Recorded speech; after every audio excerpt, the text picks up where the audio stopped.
Hi అండి. నేను మీ విజ్జిని. ఈరోజు ఈవినింగ్ స్నాక్‌గా తయారు చేసుకునే సోయా చంక్స్ తయారీ విధానం చూపించబోతున్నాను.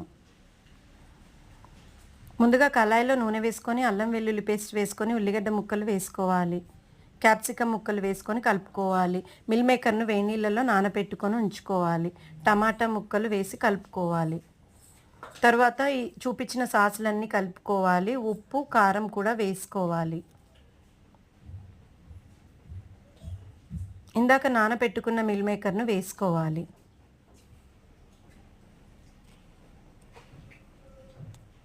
కొంచెం పసుపు వేసుకోవాలి. ఒక హాఫ్ స్పూన్ కార్న్ ఫ్లోర్ నీళ్ళల్లో కలుపుకొని వేసుకోవాలి.